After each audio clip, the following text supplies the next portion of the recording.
రేపు గురువారం పూట లక్ష్మీదేవి పటం వెనకాల ఈ ఆకును పెడితే చాలు, డబ్బు వరదలాగా వచ్చి పడుతుంది. తరగని ఐశ్వర్యం వస్తుంది. లక్ష్మీదేవి మిమ్మల్ని అనుగ్రహిస్తుంది. దరిద్రం అంతా కూడా వదిలిపోయేలాగా ఆ లక్ష్మీదేవి చూసుకుంటుందని శాస్త్రం చెప్తుంది. సాధారణంగా అందరి ఇళ్లలో పూజ గదిలో లక్ష్మీదేవి ఫోటోను పెట్టుకుంటూ ఉంటారు. లక్ష్మీదేవిని ధనానికి గుర్తుగా భావిస్తారు గనక పూజ గదిలో ఏ దేవుడి ఫోటో ఉన్నా లేకపోయినా లక్ష్మీదేవి ఫోటో మాత్రం ఖచ్చితంగా ఉండేలాగా చూసుకుంటూ ఉంటారు. లక్ష్మీదేవి ఫోటోలలో రకరకాల ఫోటోలు ఉంటాయి. అమ్మవారు నిల్చొని ఉన్న ఫోటో, కూర్చొని ఉన్న ఫోటో, ఎర్ర రంగు చీర కట్టుకున్న ఫోటో, గ్రీన్ కలర్ చీర కట్టుకున్న ఫోటో, పింక్ కలర్ చీర కట్టుకున్న ఫోటో, ఎల్లో కలర్ చీర కట్టుకున్న ఫోటో, ఇలా రకరకాల ఫోటోలు ఉన్నాయి. కొంతమంది లక్ష్మీదేవి నిలబడి ఉన్న ఫోటో ఇంట్లో ఉండకూడదని చెప్తూ ఉంటారు. అలా లక్ష్మీదేవి నిలబడి ఉన్న ఫోటో ఇంట్లో ఉంటే లక్ష్మీదేవి ఇంట్లో ఉండదని అనుకుంటూ ఉంటారు. కానీ అలా అని ఏ శాస్త్రంలో కూడా చెప్పలేదు. అది కేవలం అపోహ మాత్రమే. కాబట్టి అమ్మవారు నిలబడి ఉన్న ఫోటో అయినా, కూర్చొని ఉన్న ఫోటో అయినా ఏదైనా సరే పూజ గదిలో పెట్టుకోవచ్చు. లక్ష్మీదేవి ఫోటో పూజ గదిలో ఖచ్చితంగా పెట్టుకోవాలి. ఈ విషయం ప్రత్యేకించి చెప్పాల్సిన అవసరం లేదు. ఎందుకంటే అందరూ కూడా తప్పక లక్ష్మీదేవి ఫోటోను పూజ గదిలో పెట్టుకుంటూ ఉంటారు. అంటే విష్ణుమూర్తితో కలిసి ఉన్న ఫోటో కానీ, లేదా గణపతితో కలిసి ఉన్న లక్ష్మీదేవి ఫోటో పెడుతూ ఉంటారు. ఇలా ఏ లక్ష్మీదేవి ఫోటో మీ ఇంట్లో ఉన్నా పర్వాలేదు, ఆ ఫోటో వెనకాల గురువారం రోజు ఈ ఆకును పెడితే చాలు, అదృష్టము ఐశ్వర్యము అనేవి కలిసి వస్తాయి అని సిద్ధశాస్త్రం చెప్తుంది. అంతేకాదు లక్ష్మీదేవి పటం వెనకాల ఈ ఆకును పెట్టడం వల్ల మీ జీవితం అద్భుతంగా మారిపోతుంది. సమస్యలన్నీ కూడా పోతాయి, కష్టాలన్నీ కూడా పోతాయి. లక్ష్మీదేవి అనుగ్రహం కూడా కలుగుతుందని పండితులు చెప్తున్నారు. మరి ఇంతకీ గురువారం రోజు లక్ష్మీదేవి ఫోటో వెనకాల ఏ ఆకును పెట్టాలి అనే విషయాన్ని ఇప్పుడు ఈ వీడియోలో వివరంగా తెలుసుకుందాం. దానికన్నా ముందు చిన్నతనంలోనే తల్లిని పోగొట్టుకున్న శ్రీతు అనే ఒక అమ్మాయి కథను విందాం. ఫ్రెండ్స్, ఫస్ట్ అయితే ఈ వీడియోకి ఒక లైక్ కొట్టి మా ఛానల్ని సబ్స్క్రైబ్ చేసుకొని మాకు సపోర్ట్ చేయండి. అనగనగా శ్రీతు అనే ఒక పేద పాప ఉండేది. శ్రీతు మంచి పిల్ల, చాలా తెలివి కలదు కూడా. అయితే దురదృష్టం, ఆ అమ్మాయి ఇంకా పెద్ద అవ్వకుండానే వాళ్ళ అమ్మ చనిపోయింది. తండ్రి శ్రీహరి కాస్త రెండవ పెళ్లి చేసుకున్నాడు. అలా శ్రీతుకి సవత్తల్లిగా వచ్చింది సుమిత్ర అస్సలు మంచిది కాదు, ఏ దిక్కు లేనిది కదా అని ఆమెకు శ్రీతును చూస్తే చాలా చులకన భావం ఉండేది. శ్రీతును ఆమె చాలా కష్టాలకు గురి చేస్తుండేది. బడికి పోనివ్వక ఏవేవో పనులు చెప్పి సతాయిస్తూ ఉండేది.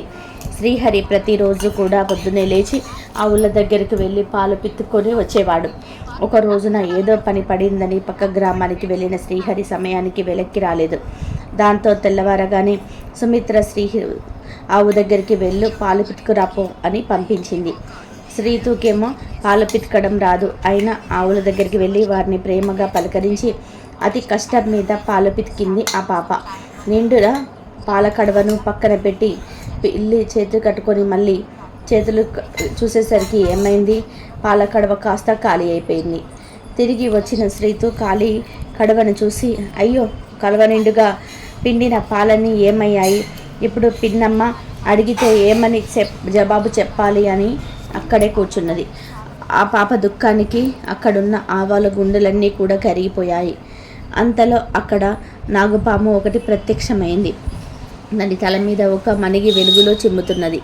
ఆ పాము శ్రీతోను స్నేహంగా పలకరించి, నన్ను చూసి భయపడకు, నీ కడవలోని పాలన్నీ నేనే తాగింది, నా ఆకలి తీర్చినందుకు ధన్యవాదాలు అన్నది. అప్పుడు శ్రీతు కొంచెం ధైర్యం తెచ్చుకున్నది. నీకు ఆకలిగా ఉన్నదని పాలన్నీ తాగేసావు, సరే, మరి ఇప్పుడు నా సంగతి, మా పిన్నమ్మ నుండి నన్ను ఎవరు రక్షిస్తారు? వేరే వాళ్ళ వస్తువులు తీసుకునే ముందు వారికి ఒక మాట చెప్పడం అని కరెక్ట్ కదా అని అన్నది పాముతో. అట్లా ఆలోచించలేదమ్మా పాము, ఆకలికి తట్టుకోలేక పావులు కనబడగానే తాగేశాను, ధైర్యంగా ఇటుకెళ్ళు, నీకేమీ కాదులే, మళ్ళీ నీకే తెలుస్తుంది అని శ్రీతుకు ధైర్యం చెప్పి ఇంట్లో నుంచి పంపించేసింది. ఇంకా చేసేదేముంది, శ్రీతు కాలో కడవని ఎత్తుకొని ఇంట్లోకి వెళ్ళింది. పిన్ని, పాలు తెచ్చాను, దేనిలో పోయాలి అని అడిగింది సవితి తల్లిని. పల్లిలో మునిగిపోయిన సుమిత్ర అక్కడ పాత్రలో పొయ్యి అని ఒక గిన్నెను చూపించింది. శ్రీతు అక్కడికి వెళ్ళి ఖాళీ కడవని బోలించింది. అందులోకి ఆశ్చర్యం ఆ పాలతో నిండిపోయింది. చూస్తే కడవ అడుగున్న మరికొన్ని పాలు ఉన్నాయి. శ్రీతు మరొక గిన్నెలోకి పంపింది కడవను. ఆ గిన్నె కూడా పాలతో నిండిపోయింది. చూస్తూ ఉండగానే అట్లా 5 పెద్ద పెద్ద గిన్నెలు పాలతో నిండిపోయాయి. అంతలోనే ఏవి పాలు అని వచ్చి చూసిన సుమిత్రకు ఆశ్చర్యంతో నోట మాట రాలేదు. అన్ని పాలను ఆమె ఏనాడు కళ్ళ చూసి ఉండలేదు. మరి క్షణంలో ఆ ఇచ్చయింది. సరే పర్లేదు, బాగానే పిండా, ఇక మీదట ప్రతిరోజు నువ్వే పాలు పిండుకొని రావాలి అని ఆజ్ఞ జారీ చేసింది. ఆ విధానంగా అటు తిరిగి ఇటు తిరిగి పన్ను ఒత్తిడి మాత్రం శ్రీతు మీద పడింది. ఆ పాప చేయాల్సిన పనుల జాబితాకు అదనంగా పాలు పిండే పని కూడా చేరుకున్నది. అన్నాటికి శ్రీహరి ఇల్లు చేరుకున్నప్పటికీ సుమిత్ర మాత్రం అతని పాలు తీసుకురాలేదు. ప్రతిరోజు సీత పాలు తీసుకురావడం, పాలు వచ్చి పాము తాగడము, ఆ గిన్నె నిండా పాలు తయారవడం అలాగా ఒక వారం రోజుల పాటు కొనసాగింది. 7వ రోజున విచారంగా ఉన్న సీతును పాము, ఎందుకు సీతు అలా బాధపడుతూ ఉన్నావు, నువ్వెప్పుడు అని అడిగింది. పాపం సీతుకు ఏడుపు తన్నుకు వచ్చేసింది. ఆ పాప పాముకు తన గోడంతా చెప్పుకున్నది. ఎవరూ లేరని, తనను పిన్నమ్మ ఎంత చులకనగా చూస్తుందో చెప్పింది. నీ వయసులలో పిల్లలందరూ బయటికి వెళ్ళాలి కదా, నిన్ను పంపించరా అని అడిగింది పాము. అన్నది అడ్డంగా తల ఊపింది సీతు. నీకు ఇష్టమేనా బడికి వెళ్ళడం అని మళ్ళీ అడిగింది పాము. ఓ ఎంత ఇష్టమో చెప్పలేను, చాలా ఇష్టం అన్నది సీతు. అయితే సరే, ఇవాల్టి నుండి నువ్వు బయటికి పోతావు, చూస్తూ ఉండు అన్నది పాము. ఆ రోజు కూడా ఎప్పటిలాగానే 5 గిన్నెల పాలతో నిండాక సీతు కడవను కడిగి పెట్టేందుకు బయటకు వెళ్ళగానే సుమిత్ర వెళ్ళి ఆశగా 5 గిన్నెల పాలను చూసుకున్నది. ఆమె చూస్తూ ఉండగానే ఆ పాలన్నీ మాయమైపోయాయి. అవన్నీ గిన్నెలోంచి బయటకు వచ్చి గదిలో పాకటం మొదలు పెట్టేసరికి పిన్నమ్మ కెవ్వుమని అరుస్తూ వెళ్ళిపోయాయి. కొద్దిసేపు అంతలో వాటి మధ్యలో నుంచి తల మీద మణిని ధరించిన నాగసర్పం లేచి నిలబడింది. పిన్నమ్మ, మేం అందరం సీతు బంధువులం. నువ్వు ఆ పాపను కష్టపెట్టడం ఎవరు గమనించట్లేదనుకుంటున్నావు కదా, మేము చూస్తూనే ఉన్నాం. సీతును బడికి పంపించట్లేదు, గొడ్డు చాకిరీ చేయిస్తూ ఉన్నావు. దురాశ కొద్దీ పాలు పితికే బరువు కూడా ఆ చిన్ని చేతుల మీదే మోపావు, తప్పు కదూ అని అడిగింది.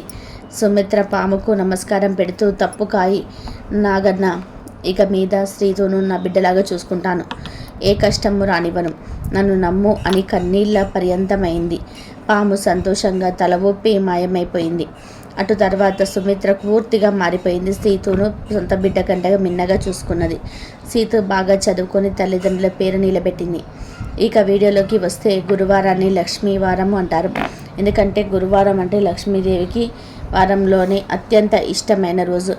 ఈ గురువారం రోజు లక్ష్మీ అమ్మవారికి పూజ చేసుకుంటే చాలా మంచిదని శాస్త్రం చెప్తుంది. ఇక గురువారం రోజు ఆడవాళ్ళు మగవారితో చక్కగా ఒక తులసి ఆకును పూజలు చేయని తులసి చెట్టు నుండి కోయించి తెచ్చుకోండి. ఎందుకంటే ఆడవాళ్ళు తులసి ఆకులు తెంపకూడదు. అలా ఒక తులసి ఆకును తెంపుకొని ఆడవాళ్ళు ఆ తులసి ఆకును వేసుకొని పూజ గదిలోకి వెళ్ళి తులసి ఆకు మీద ముందు గంధంతో, ఆ తర్వాత కుంకుమతో బొట్లు పెట్టండి. తర్వాత ఆ తులసి ఆకులను చేతితో పట్టుకొని అమ్మవారి ఫోటో ముందు నిలబడి, అమ్మ, మా కుటుంబం బాగా వృద్ధిలోకి రావాలి, మాకు ఉన్న డబ్బు సమస్యలు పోవాలి, మాకు ధనం కలిసి రావాలి, మేము ఇల్లు, కారు, బంగారం ఇలా అన్నీ కొనుక్కునే స్తోమత మాకు రావాలి అని మనసులో సంకల్పం చెప్పుకొని తులసి ఆకులను డైరెక్ట్గా తీసుకొని వెళ్ళి లక్ష్మీదేవి ఫోటో వెనకాల పెట్టండి. ఇలా పెట్టిన ఆకును ఒక రోజంతా కూడా అక్కడ వదిలేయండి. మరునాడు ఆకును తీసేసి ప్రవహించే నీటిలో పడేయండి. ఇలా మీరు మొత్తం 5 గురువారాల పాటు ఈ పరిహారం చేస్తూ ఉండండి. 5 గురువారాలు చేశారంటే ఖచ్చితంగా అమ్మవారి అనుగ్రహంతో మీరు కూడా కోరుకున్న కోరికలు నెరవేరుతాయి. బంగారం అన్నీ కొంటారు, అదృష్టం మిమ్మల్ని వరిస్తుంది, డబ్బు వరదలాగా వచ్చి పడుతుంది.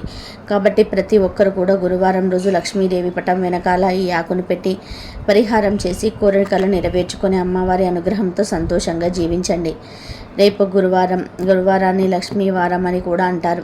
అయితే గురువారం రోజు ఉదయం లేవగానే ఈ చిన్న పని చేస్తే చాలు, లక్ష్మీదేవి అనుగ్రహం కలుగుతుంది.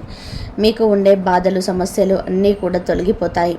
మీరు పెద్దగా కష్టపడకుండానే మీ దగ్గరకు ధనం వస్తుంది. మీ దశ మారిపోతుంది. మీ ఇంట్లోనే చెడంతా పోతుంది. ఇంట్లో వారికి ఉండే కష్టాలన్నీ కూడా పోతాయి. దరిద్ర దేవత బయటకు వెళ్ళిపోయి లక్ష్మీదేవి ఇంటికి వస్తుంది అని పండితులు చెప్తూ ఉన్నారు. గురువారం రోజు ఉదయం లేవగానే ఆడవారు ఖచ్చితంగా 2 పనులు చేయాలి. ఆ 2 పనులు చేయటం వలన మీ భర్త పెద్దగా కష్టపడకుండానే ధనవంతుడిగా మారిపోతాడు. లక్ష్మీదేవి అనుగ్రహంతో మీకున్న కష్టాలన్నీ కూడా పోతాయి. మరి ఆ 2 పనుల్లో మొదటి పని పాలు పొంగించడం. అవును, గురువారం రోజు స్త్రీలు ఉదయం లేవగానే చక్కగా స్నానం చేసుకొని లేదా కాళ్ళు చేతులు కడుక్కొని వంటగదిలోకి వెళ్ళి ముందు పాలు పొంగించాలి. తర్వాత ఆ పాలతో టీ కానీ కాఫీ కానీ పెట్టుకోవాలి, లేదా ఇంకేమైనా చేసుకోవచ్చు. కానీ ముందు మాత్రం పాలు పొంగించండి. ఇది మొదటి పని. రెండో పని ఏమిటి అంటే, గురువారం రోజు ఉదయం లేచిన వెంటనే ఎంత త్వరగా వీలైతే అంత త్వరగా గోమూత్రాన్ని తెచ్చి ఆ గోమూత్రంలో చిటికెడు పసుపును వేసి తర్వాత ఆ నీటిని మీ ఇంటి మెయిన్ డోర్ గుమ్మం మీద తలుపుల మీద చల్లండి. ఇప్పుడు గోమూత్రం బయట బాటిల్స్లో అమ్ముతూ ఉన్నారు కదా, అది కూడా తెచ్చుకొని దాన్ని కొంచెం పసుపును కలిపి తర్వాత ఆ నీటిని గుమ్మం మీద చల్లాలి. పాలు పొంగించడం, గుమ్మం మీద గోమూత్రం చల్లడం, ఇవన్నీ 2 పనులను ఏ ఇంట్లో వాళ్ళైతే ప్రతి గురువారం రోజు చేస్తారో వారు తప్పకుండా లక్ష్మీ కటాక్షం కలుగుతుంది. వారు ఎక్కువ కష్టపడకుండానే ధనవంతులుగా మారిపోతారని శాస్త్రాలు చెప్తూ ఉన్నాయి. కనుక మీరు కూడా గురువారం రోజు ఉదయం లేవగానే ఈ చిన్న పనులు చేసి లక్ష్మీదేవి అనుగ్రహంతో సకల ఐశ్వర్యాలను పొందండి. మనం రోజంతా ఎలా ఉంటామనేది ఉదయం నిద్రలేచిన విధానంపై ఆధారపడి ఉంటుంది అని పెద్దలు చెప్తూ ఉంటారు.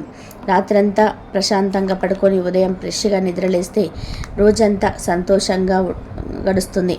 సాధారణంగా అందరు నిద్రలేవగానే దేవుడు ఫోటోకు దండం పెట్టుకోవడం, తమకు ఇష్టమైన వారు చిన్నపిల్లల ముఖం చూడటము చేస్తూ ఉంటారు. కొందరు వీటిని మూఢనమ్మకాలుగా గుట్టిపడేసి అసలు పట్టించుకోరు. అయితే కొంతమంది చెడు జరిగితే మాత్రం ఎవరి ముఖం చూసామోనని మదన పడిపోతూ ఉంటారు. కొంతమంది రోజంతా తమకు అనుకూల పనులు జరగకపోయినా, అదృష్టం కలిసి రాకపోయినా అంతా చెడే జరుగుతున్నాం, ఉదయం నిద్ర లేచి ఎవరి ముఖం చూసామో ఏమో అనుకుంటూ ఉంటారు.